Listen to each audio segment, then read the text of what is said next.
Welcome to the money lore, where every fortune has a story, and every empire has a secret. In 1815, Europe was tearing itself apart.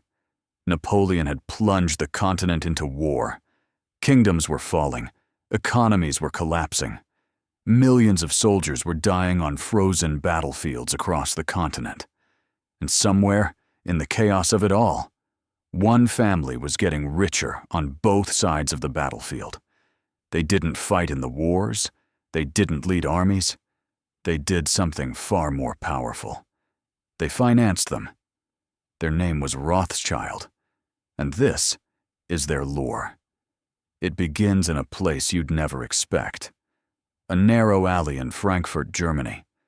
The year is 1744. Mayer Amschel Rothschild is born into poverty, in a ghetto where Jewish families were forced to live, forbidden from owning land, forbidden from most professions. The streets were cramped, the opportunities were almost zero. But Mayer had something most people in that alley didn't. He understood money, not just how to count it, but how to move it, how to multiply it, how to make it work while you sleep. That single insight would change history forever. Mayer started small. He bought and sold rare coins and antiques, building a reputation for honesty and expertise. Word spread through the German nobility. He caught the attention of Prince Wilhelm IX of Hesse, one of the wealthiest men in Europe at the time, a man who needed someone he could trust with his fortune. And that one relationship changed everything. Prince Wilhelm didn't just buy coins from Mayer.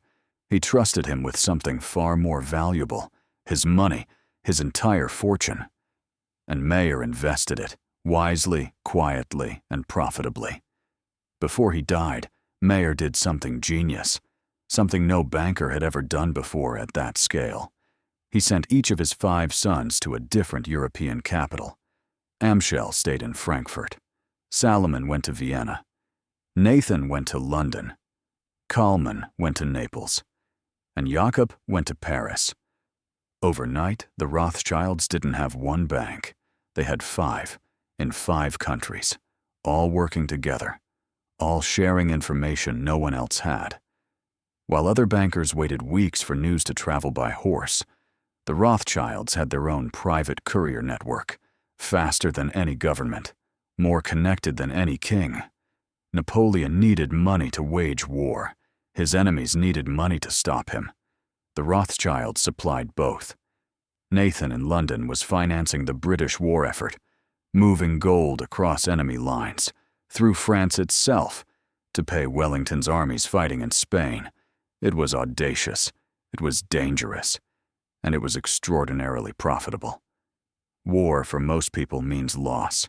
For the Rothschilds, war meant opportunity. Every cannon fired, every soldier paid, every ship supplied, moved through their accounts. June 18th, 1815. The Battle of Waterloo is over. Napoleon has been defeated. But London doesn't know that yet. The news won't arrive for days, carried by horse and ship across the English Channel. Except, Nathan Rothschild already knew. His network of private couriers reached him first, a full day before the official government messenger arrived. And what he did next became one of the most debated moments in financial history.